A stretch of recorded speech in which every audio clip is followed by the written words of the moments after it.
Bem, amigos do canal, estamos aqui mais uma vez, como de costume, chamando uma grande profissional aqui hoje para fazer um bate-bola. Ela que é conhecedora de uma ferramenta que é muito importante, né? Em off ela estava explicando como que esse processo de cultural, né, de desenvolvimento cultural para poder implantar uma ferramenta, uma filosofia japonesa dentro do nosso país. E não vou delongar muito, não. Já vou soltar a palavra para ela se apresentar e contar um pouquinho da história dela aqui para a gente no canal. É com você, Geis. Obrigada, André, pelo convite. Estou muito feliz aqui em poder compartilhar o conhecimento, na troca de experiência, na verdade. E quando a gente ensina o que a gente sabe, a gente aprende cada vez mais. Então, é um convite muito feliz, né? Eu estou aqui. E me apresentando, meu nome é Geisiana Oliveira. Eu sou engenheira e mestre em engenharia de produção, né? Me formei aí pela Universidade Federal de Pernambuco. E meu sonho sempre foi trabalhar na área de engenharia desde criança. Eu vivia desmontando as coisas dentro de casa. E entrei nesse mundo, assim, sou apaixonada pela engenharia. E comecei realmente, né, a trabalhar dentro da própria universidade. A gente tinha lá a empresa Júnior, né, para aproximar mais do mercado, então a gente desenvolvia alguns projetos de melhoria. E foi quando começou a minha relação com a melhoria contínua, né, que a gente vai conversar aqui um pouquinho hoje, um pouquinho sobre WCM também, a transformação digital. Então, acho que na nossa trajetória profissional, a gente passa por várias fases, a gente vai aprendendo e vai vendo a vida da gente realmente se encaixa ali, vai se desenvolvendo cada vez mais. Eu comecei na empresa Júnior, realmente na faculdade, como diretora de projetos. A gente desenvolvia consultoria aqui nas empresas da região, né, sou de Pernambuco. E tem muita empresa aqui, pequena empresa, que precisa realmente de uma assessoria, desenvolvimento de um projeto de melhoria, de questão de qualidade, tem uma área abrangente realmente de atuação no mercado. Só que muitas dessas empresas não têm tanto contato com as metodologias de costume que a gente vê na faculdade, na graduação, e etc. Então, a gente montou a empresa Júnior, que é formado por vários estudantes da universidade, que tem esse sonho, né, de atuar já no mercado, o primeiro contato, então a gente oferecia nosso trabalho gratuito e ia desenvolvendo cases dentro da universidade, do trabalho do que a gente aprendeu na universidade. E foi o primeiro impacto assim, que eu vi de trabalhar, de fato, a gente ter a experiência de que o conexo, né, entre o que a gente vê na teoria e o que acontece na prática. Porque a gente aprende muito na teoria sobre muitas coisas, só que a gente precisa adaptar a nossa realidade, que eu acho que é o primeiro estralo que o profissional tem que ter. É porque nem tudo que a gente vai ver vai ser aplicado daquela forma, né? Precisa se adaptar. E foi o que aconteceu com o WCM, como eu estava conversando contigo agora nos bastidores. Eu trabalho com o WCM, atualmente eu trabalho nas baterias Moura. Eu trabalho tanto na parte da WCM como também transformação digital, a gente vai conversar mais na frente. E a parte da WCM, né, a gente deu uma reviravolta no contexto, como eu estava explicando, porque o WCM, o TPM, 5S, todas essas metodologias que a gente conhece, ele vem do Japão, né, vem do pessoal oriental, porque para quem conhece a história, para quem não conhece, após a Segunda Guerra Mundial, o Japão estava totalmente destroçado e ele precisava realmente se reerguer, se reestruturar, né, sobreviver de fato, e é na dor que a gente aprende. E eles são muito disciplinados, né? Da cultura oriental, que na ocidental ainda a gente precisa aprender até a disciplina que eles têm. Então, assim, algo que realmente é uma boa prática deles. E por ter essa disciplina tão constante, eles começaram a desenvolver vários métodos e filosofias realmente de como eles iriam reestruturar esse país e as indústrias para se tornar a potência mundial que são hoje. Então, por exemplo, o 5S, que é a base para tudo, foi justamente essa questão de reorganizar pós-guerra. Como é que a gente vai ter esses destroços, tudo, a gente vai organizar, vai tirar, né, o que é útil e o que não é, vai ordenar. Então, surgiu ali os 5 censos, que a gente conhece bastante. O próprio TPM, né, que veio aí, da CDM WCM, com os vários pilares para poder manter a padronização e a eficiência dentro da empresa. E surge o WCM também com Yamashina, né, que foi justamente com essa pegada de a gente ter resultados de excelência. Então, ele prevê zero acidente, zero defeito de qualidade, zero quebra. Então, é você realmente fabricar dentro da organização ou do negócio sem errar, né, com o melhor esforço possível, com custo-benefício, então fazendo o melhor sempre. Só que quando a gente vê todo esse processo, dessa metodologia, como eu falei, eles foram desenvolvidos para o pessoal do Oriente, que tem uma cultura totalmente diferente da nossa. Então, certas coisas, a gente começa a ter algumas barreiras quando vai implementando aqui. Então, o WCM, de fato, ele permaneceu por muitos anos aqui no Brasil, ainda permanece em grandes empresas, mas está tendo esse movimento da maioria das empresas em migrar, né, não deixando o WCM por completo, mas fazendo uma adaptação.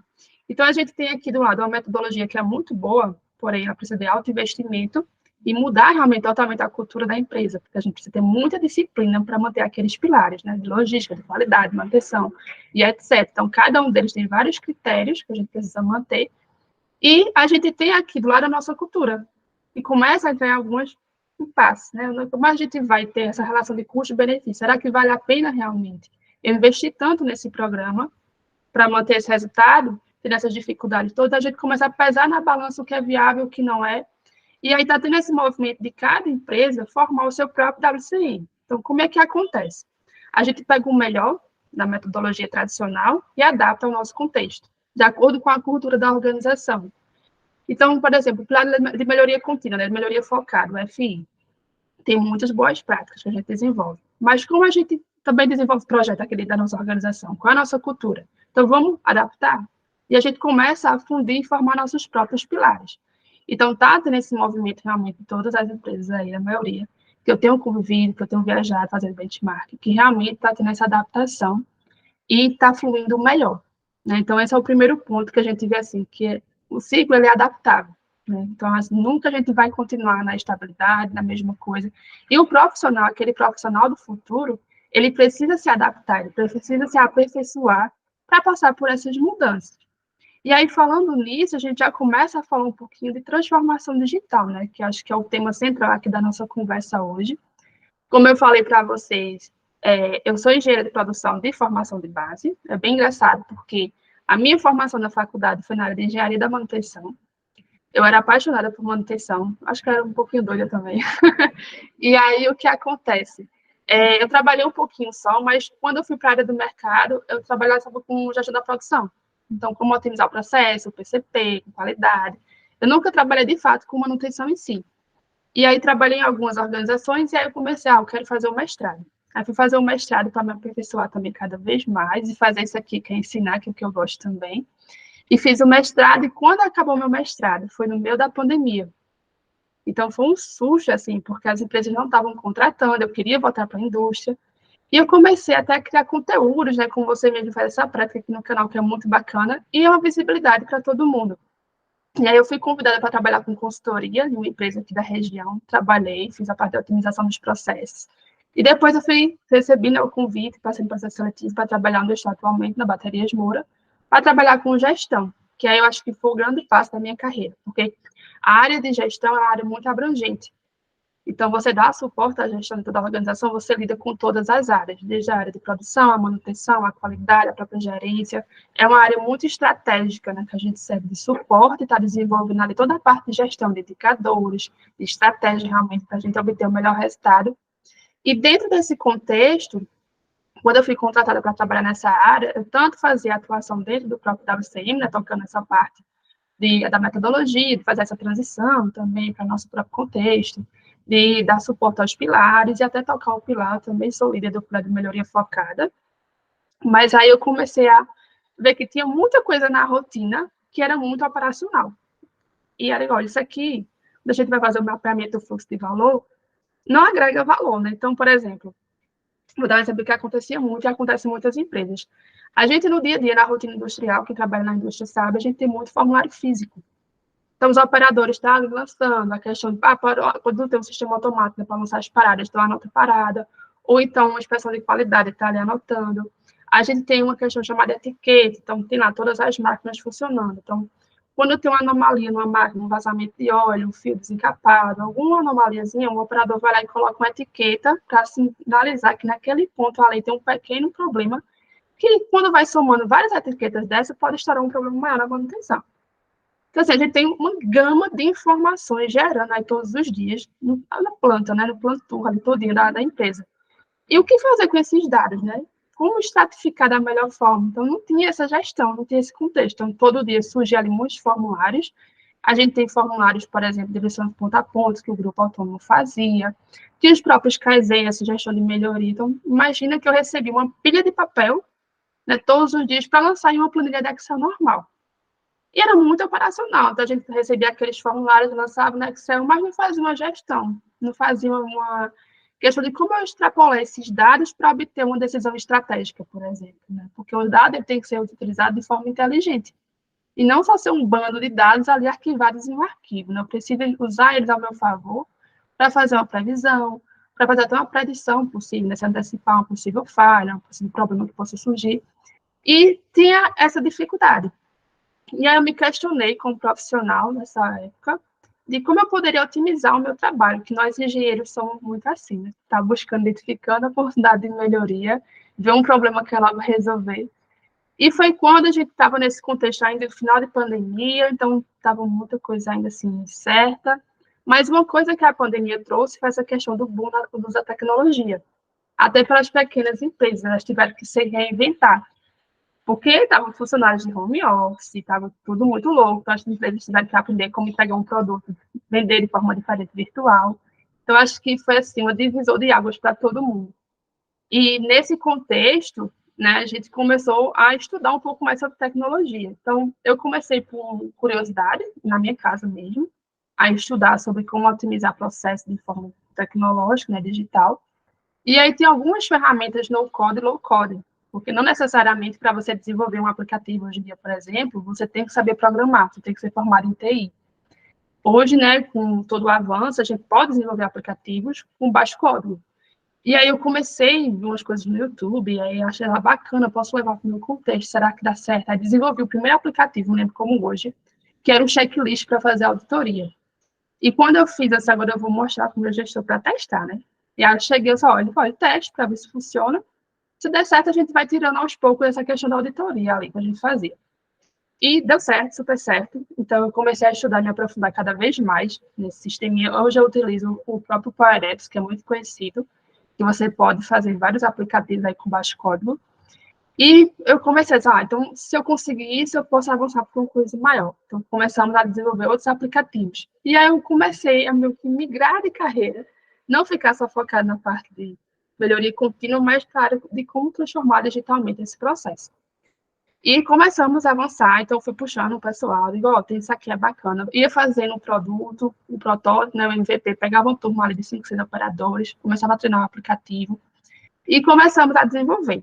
Nesse processo, eu comecei a estudar também sobre transformação digital, comecei a fazer uma pós na USP, e fui me apaixonando cada vez mais por esse contexto. E vimos que começava a dar resultado. Quem imagina, né? Eu gastava 2 horas por dia para lançar informação no Excel. Quanto isso no mês e no ano é desperdício? Porque tempo é dinheiro, como a gente sabe. Tem mão de obra que a empresa pagava para estar lançando ali. Se eu consigo desenvolver um aplicativo, que o próprio operador lança no aplicativo, já cai automaticamente no banco de dados, eu consigo gerar um BI, por exemplo, para enxergar, eu estou tendo um ganho. Fora que a gente não utiliza mais papel. Né? Então, teve vários ganhos envolvidos, a gente calculou o benefício do projeto. E eu comecei realmente a expandir isso por toda a fábrica. Então, hoje a gente não tem mais nenhum formulário físico, é tudo digital. Né? Então, a informação ela acontece em tempo real, ela chega para a gente no banco de dados e a gente consegue ter várias visões para poder enxergar. Eu digo, tem muita etiqueta aberta nessa máquina, chama a manutenção aí, isso aqui pode ser um aviso. Então, eles começam a usar realmente essas informações no seu dia a dia, na sua rotina. Isso foi só a pontinha que a gente começou a desenvolver. E aí a gente começou a estruturar, então, vamos ver onde a gente pode avançar mais. Teve esse pequeno movimento de digitização, na verdade, que a gente fala que é digitizar, é só você tirar do físico para o digital, mas sem alterar o processo. E a gente começou a digitalizar, que era realmente alterar a forma de trabalho. Então, vamos otimizando. A gente já conseguiu transformar como era a base, a gente precisa como aperfeiçoar agora esse processo para obter mais ganho. E a gente fez essa digitalização. Mas a gente começa. Mas como eu posso desenvolver mais minha empresa na transformação digital? Né? Questão de sensoriamento, de máquina, você começa a avançar para projetos mais estruturados. E aí a gente começou a formar um quórum, realmente, de algumas pessoas chaves de várias áreas, para debatendo quais eram as nossas dores, né? A gente precisava. Então, a gente viu que precisava avançar em alguns pontos, e aí a gente começou a prospectar algumas empresas parceiras, que é muito importante para qualquer organização ou negócio, você escolher seus parceiros, né? Pessoas que sejam especialistas na área, para poder nos ajudar, nos guiar e trazer aquelas empresas que realmente vão desenvolver aquelas soluções tecnológicas para a gente, da melhor forma possível. E a gente aqui em Pernambuco, graças a Deus, tem um grande polo aqui do nosso lado, que é o Porto Digital, que é um ecossistema realmente localizado na cidade de Recife, com várias empresas, startups, e eles desenvolvem esse trabalho, então começamos a fazer projetos com eles. E também temos o Sebrae, o Senai, que tem várias iniciativas. Existe, né, o que é mais conhecido no mundo inteiro, é a Acatec, que é uma empresa responsável por fazer o diagnóstico de maturidade indústria 4.0, inclusive o termo indústria 4.0 surge na Alemanha, né, na feira de Hannover aí, e a Acatec é de lá, então assim, eles são uma referência mundial nesse termo, e a gente começou a contatar eles para fazer esse diagnóstico de maturidade, saber onde a gente estava, para traçar um roadmap, onde a gente quer chegar nos próximos anos. E eu descobri, né, nesse processo, que existe no Brasil um pessoal que é da VDI, que eles são meio que uma extensão da Acatec no Brasil. Eles fazem a relação do Brasil e Alemanha de engenheiros, e eles desenvolvem um projeto muito bacana. E a gente começou a fortalecer os vínculos com esse pessoal, fazendo vários benchmarks também, e aí fomos desenvolvendo esses projetos, e hoje, né, a gente está justamente com a parte de digitalização,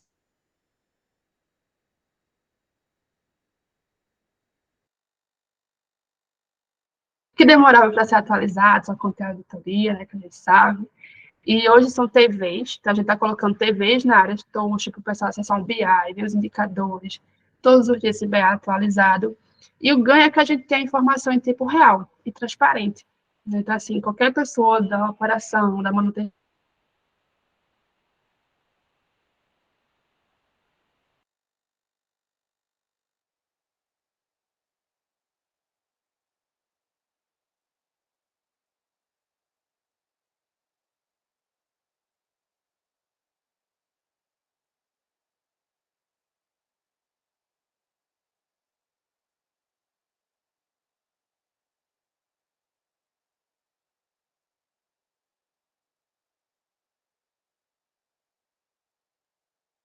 tem para oferecer, o resultado não é alcançado. Então, assim, é uma mudança de mindset também, né, na cultura como um todo. E eu acho que é um caminho sem volta, que as empresas, independente do seu porte, ou do negócio também, né, a gente fala muito de empresa, mas tem negócios também que estão investindo na parte de tecnologia.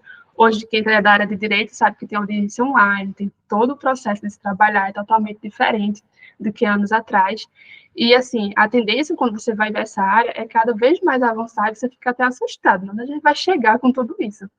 Mas é algo que é sensacional. Então, eu trabalho nessa área de transformação digital hoje em dia também, e digo a vocês que a gente pode esperar por muita mudança na indústria, no comércio, no negócio como um todo, e muito resultado de excelência, se a gente souber utilizar da melhor forma possível. Recentemente, fui fazer um benchmark em São Paulo também, visitar algumas empresas já para conhecer, né, esse processo, de como está, porque a gente, como profissional, tem que sair também do nosso banquinho, né, do nosso contexto, e ver o que acontece lá fora. Para a gente não ficar tão condicionado só à nossa realidade, porque o mundo não se resume a isso. Então, existem duas práticas muito legais que eu até poderia dar a dica aqui. Um é fazer muito benchmark online, então tem muitas empresas, consultorias que aceitam fazer conversas, um bench para você realmente ver o que está sendo feito lá fora. Será que tem a mesma dificuldade que eu tenho? Ah, não tem, então eu posso talvez compartilhar a minha dificuldade, eles me ajudarem. Então, essa troca é muito bacana e você precisa só de um computador para realizar, já tem muito resultado. E a própria visita presencial, porque você vendo também, enxergando, é totalmente diferente, né?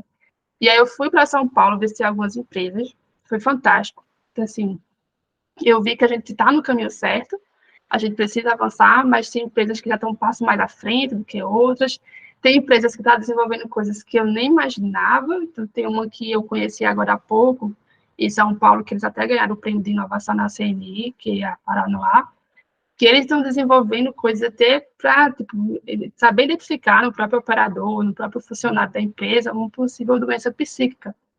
De acordo com o nível de estresse, tem sensores, tem as câmeras que vê, né, se a pessoa está cabisbaixa, está triste, como está a produtividade da pessoa naquele posto de trabalho, aí tem um histórico de como ele produz bem ou ruim naquele posto, então aí já consegue cruzar esses dados e dizer, olha, esse funcionário pode estar passando por algum problema. Então, veja onde a gente consegue avançar, né? Então, assim, são coisas fantásticas que tem hora que eu digo, meu Deus, a gente é capaz de fazer tudo isso. E quebra aquele paradigma também, né, André, de que as pessoas têm medo em trabalhar com tecnologia. Será que eu vou perder meu emprego? Né, muitos ainda questionam isso, tem esse receio de, será que meu emprego vai ser substituído, vai deixar de existir? A gente não vai perder emprego para a tecnologia, na verdade, a gente precisa se reinventar como profissionais do futuro. Então, algumas funções realmente vão deixar de existir, mas muitas outras vão surgir. Então, assim, a gente tem que estar, como eu falei no começo da entrevista, aqui da conversa, a gente tem que estar apto a passar por essa mudança, a se transformar também. Porque o que a gente aprende há 5 anos atrás, hoje não é mais aplicável. A gente precisa ter uma base consolidada, uma base sólida, lógico, de conhecimento, mas a gente precisa estar sempre se atualizando. Então, muitas funções vão surgir, e se você parar para ver, tem inúmeras vagas no mercado abertas para trabalhar com tecnologia e não tem mão de obra. Na área de tecnologia está sofrendo bastante por escassez de mão de obra e não está avançando mais ainda por esse aspecto, de mão de obra qualificada para trabalhar com ela. Então, a gente precisa se reinventar, mudar nosso mindset, usar a tecnologia a nosso favor, sair do fator muito operacional para mais para o fator estratégico. Então, assim, ó, o que é que de rotina eu posso fazer? Posso automatizar, para não estar aqui perdendo tanto tempo fazendo coisa que não agrega valor, que não vai me fazer pensar a desenvolver uma coisa nova, a trabalhar com inovação, né? Então, essa é a grande chave, a gente fazer realmente essa autorreflexão também e cada vez mais ele nos aperfeiçoando como profissionais. Então, são 3 pilares importantes. Primeiro, a própria tecnologia em si, você tem que investir. A segunda questão, a cultura das pessoas, porque se você não trabalha a cultura das pessoas, você não consegue fazer com que o projeto ele seja implementado realmente de forma eficiente, né, se elas não comprarem a ideia. E o terceiro é desenvolver essas pessoas, deixá-las aptas para poder saber lidar, utilizar a tecnologia e até inovar cada vez mais. Então, assim, são os fatores de sucesso para a gente obter e também saber escolher os parceiros. Então, acho que as grandes chaves assim, para qualquer empresa ou negócio que queira implementar a transformação digital no seu contexto, tem que estar muito atento a isso, principalmente a trabalhar com as pessoas, né? Fazer com que elas comprem a ideia e queiram se reinventar para poder permanecer nesse resultado de excelência e nessa questão de mudança. Realmente a gente consegue identificar, né? Acho que nesse processo de digitalização, você consegue ver que as pessoas acabam tendo melhor engajamento, né? Porque algumas ferramentas como você bem citou, eu tô tirando do papel, que é algo que só preenche para auditoria, só, né? A gente sabe disso. Aí passa para ser algo mais autônomo, algo mais simples, que tenha maior dinamismo, né?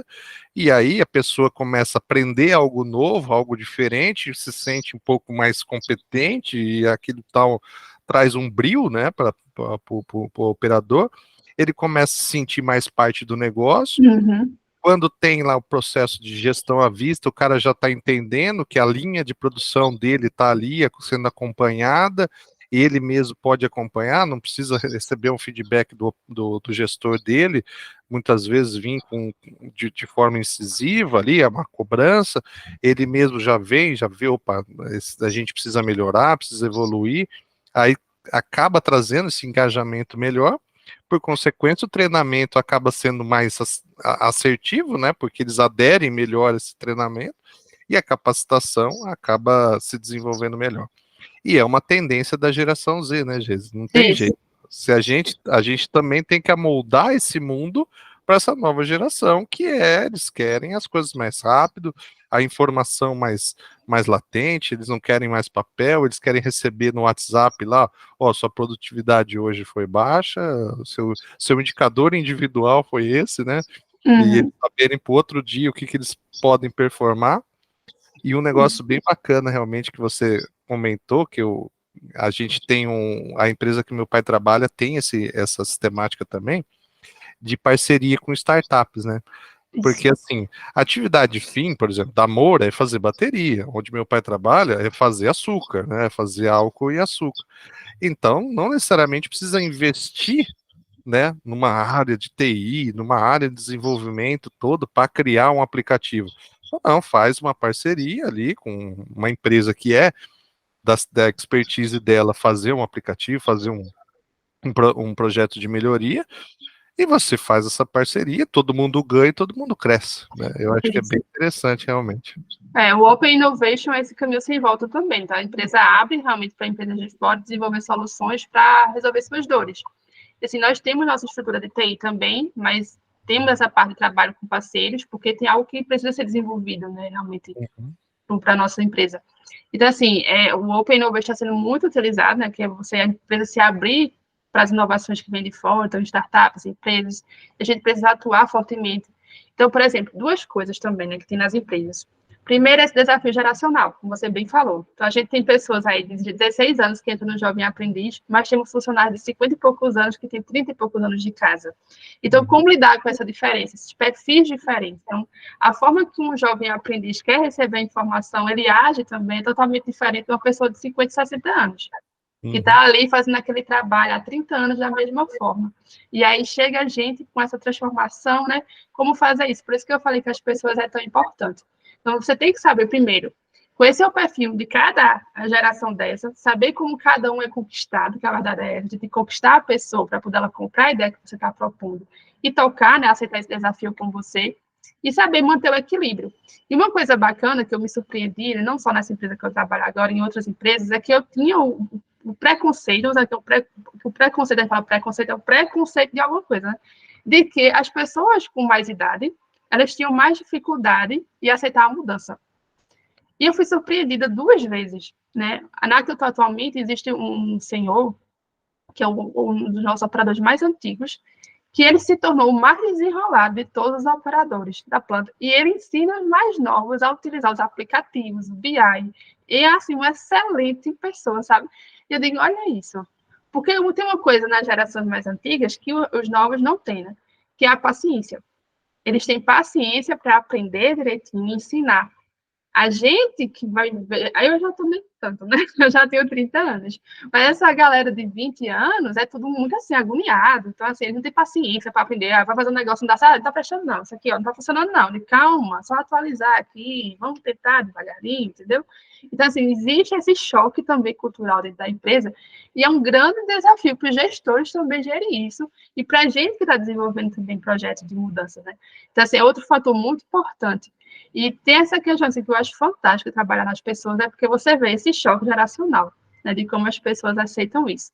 Então, é outra questão também que a gente tem que desenvolver, e a própria questão da empresa se abrir também para o mercado fora, né, poder adentrar. A gente hoje não pode ser mais tão fechado, porque senão a gente não consegue avançar.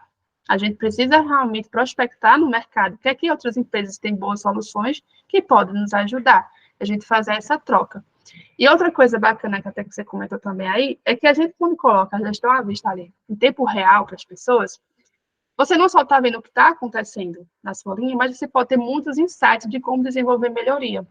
Então, a empresa ganha muito com isso. Então, vamos supor, o operador, ele conhece o processo como um todo. Ele está ali na área, todos os dias, né, da vida dele, trabalhando 8 horas por dia. E se ele está vendo ali que a máquina dele está com muito problema de qualidade, e eu estou indicando qual é o tipo de problema, qual é o tipo de reclamação, ele pode, já por conhecer o processo muito bem, e se a gente fizer isso aqui, será que não consegue atuar? Se eu estou vendo que o meu OE, né, que é um indicador muito utilizado nas plantas, porque a gente consegue medir performance, qualidade, disponibilidade, ele está abaixo, e eu estou dizendo ali, ó, quando eu tenho lá no meu BI, desdobrando, seu OE está tanto por tantas horas paradas. Quando ele clica nas horas paradas, ele mostra a estratificação de que são as horas, se é qualidade, o que foi que teve de reclamação de qualidade, e ele está vendo nele, então ele consegue atuar, então posso melhorar aqui, esse ponto é minha dor. Mas se essa informação ela é escondida, ele nem consegue pensar em projetos de melhoria eficiente, então só vai fazer aquelas pequenas melhorias ali no dia a dia. E o que a gente quer não, é realmente munir a pessoa de informação que gere realmente neles insights que possam desenvolver projetos mais avançados, para a empresa obter o resultado. Eu trabalho muito com melhoria contínua, e a melhoria contínua é o que mantém as empresas, porque a gente sabe que a competitividade está cada vez mais acirrada, a gente sabe que o mercado está muito dinâmico, né, fluido, está bem louco, né, é o mundo bunny, como a gente costuma chamar, e teve aí pandemia, tem essa guerra que ninguém sabe se acabou, se está tendo, está complicado, então os insumos estão aumentando, é incerto o preço, e as coisas no mercado começam a aumentar muito. A gente vê aí, né, você vai no mercado, desde um alimento a uma bateria, um pneu, tudo está alto o valor. E o que acontece quando a pessoa está em crise? A gente vai migrar para um produto mais barato. Então, se ou você vai fazer uma compra de uma roupa, uma bateria, uma comida, e eu só posso pagar por X, então, mesmo sabendo que existe um outro produto de maior qualidade, eu vou ter que, infelizmente, migrar para o mais barato, porque é o que meu poder aquisitivo, naquele momento, está podendo custear. E aí, as empresas, para não perder isso, né, em momentos de crise, como esse que a gente vem passando, ela precisa o quê? Reduzir os seus custos de produção e otimizar seus processos, para poder produzir mais barato e conseguir se manter com preço competitivo no mercado. Então, os projetos de melhoria contínua, ele tem esse propósito. Onde é que eu posso enxugar? Onde é que eu posso reduzir aqui, eliminar meu desperdício? Onde é que eu posso otimizar meu processo para eu conseguir produzir mais barato, com a mesma qualidade, lógico, e entregar realmente um produto competitivo no mercado, com a qualidade que todo mundo conhece e um preço mais baixo para que as pessoas possam realmente adquirir meu produto. Então, esse é o nosso grande desafio na nossa rotina. É a gente realmente, de fato, enxergar ali no meu processo produtivo onde é que eu posso desenvolver melhorias. E aí a tecnologia, por isso que eu sou tão apaixonada por ela e uno ao meu trabalho, ela nos ajuda com isso. Então, hoje, assim, eu não imagino mais trabalhar sem tecnologia. Né? Além de otimizar o meu tempo, ela realmente proporciona resultados de qualidade, de excelência, com um custo mais baixo. Lógico, a gente precisa investir. Na tecnologia também a gente precisa despender o investimento. Mas a gente faz o famoso BC, né? O custo-benefício para saber se eu vou gastar 10, 20, 30 mil reais, 100 mil reais, mas eu vou ter uma economia de 1 milhão. Então, será que não vale a pena você gastar esse dinheiro? Então, é isso que também todo profissional que vai desenvolver uma melhoria, ele tem que ter em mente. Saber fazer essa relação e entender, né? Ó, chegar para a alta direção, aos seus gestores, ó, a gente vai gastar tanto, mas a gente vai ter tanto de retorno em tanto tempo. E aí você prova que vale a pena fazer aquele investimento. E a gente deve fazer um bom planejamento do projeto. Então, assim, é um caminho sem volta, como eu falei. E a melhoria contínua também ela tem que estar atrelada ao uso da tecnologia. Porque não adianta também a gente investir em um monte de sensor, de robô, de máquina, mas se eu não estiver empregando eles de forma eficiente e que minhas pessoas também não estejam aptas para trabalhar com elas. Porque senão, eu não vou ter o resultado que eu espero. Aí você paga lá R$ 1 milhão no projeto para sensorizar todas as máquinas, ter um baita de supervisório, lhe mostrando as informações, mas ninguém sabe interpretar aquelas informações. Então, do que adianta? Aí chega lá a outra direção, a gente gastou 1 milhão e não serviu de nada. Então, será que foi a tecnologia que não serviu? Ou as pessoas que não foram treinadas? Ou o projeto que não foi bem elaborado? Então, a gente tem que levar isso muito em consideração. Então, assim, é algo que é fantástico de se trabalhar, mas precisa realmente das pessoas serem desenvolvidas e muito planejado como vai ser essa implementação. Então, é algo que envolve muita estratégia. Então, a gente faz todo o processo, desenvolver o roadmapzinho, né, para colocar os próximos passos, onde eu quero chegar. E outra coisa importante que eu queria deixar aqui é começar pelo básico. Não querer fazer tudo de uma vez só, né? Porque senão você vai despender muito esforço e investimento e talvez não faça nada bem feito.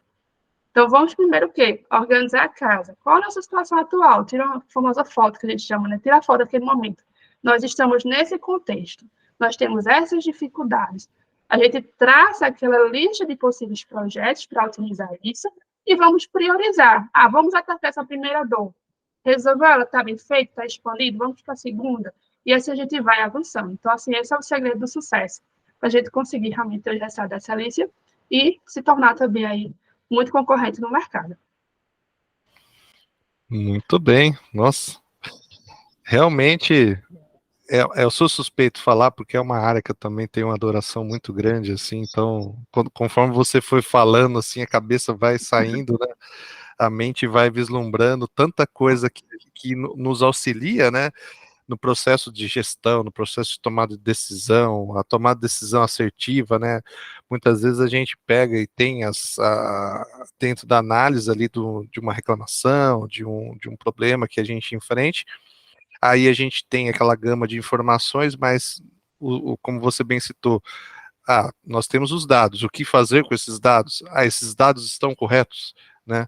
Então, quanto mais a gente vai transformando isso de forma digital, que seja mais assertivo, que seja mais acessível à operação, os ganhos eles vão se tornando exponenciais, eles vão, nossa, melhor aqui, o engajamento aumenta e você consegue ter os dados e começa a ter a interpretação desses dados de forma mais corriqueira, algo sendo comum, né, do dia a dia, e os operadores que até então estavam bem afastados, eles já conseguem analisar, explodir essa informação, como você bem citou do OE, né, realmente a máquina está dando defeito, por exemplo, de bateria, né? Vazamento do lado esquerdo. Então é só eu ajustar aqui o molde para o lado esquerdo aqui.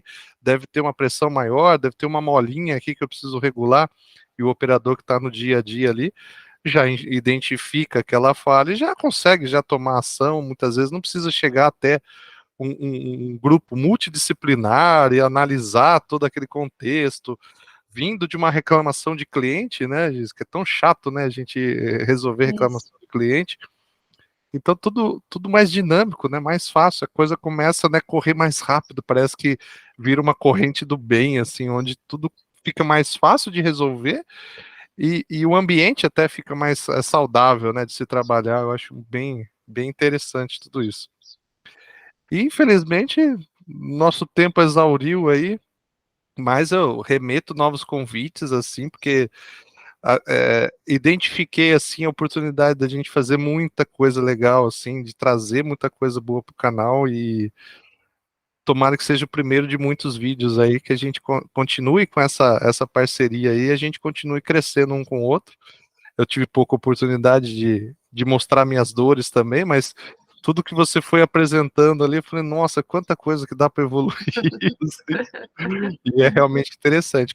Nem quando meu pai conta também dos desenvolvimentos digitais, né, da empresa, apontamento de produção, né, que coisa, tomada de decisão, um carregamento, às vezes, você tem um contrato com uma Coca-Cola e se atrasar esse Uhum. carregamento, puxa, pode parar uma linha de produtiva lá, porque eles não querem manter açúcar em estoque, né?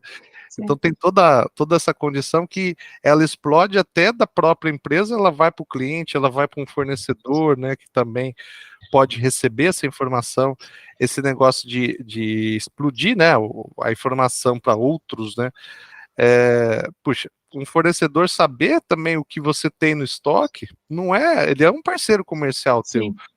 Então é interessante ele saber isso, as suas dores, os seus níveis de estoque, puxa, ele saber que uma máquina crítica sua quebrou e você vai precisar puxar um outro material, né? Uhum.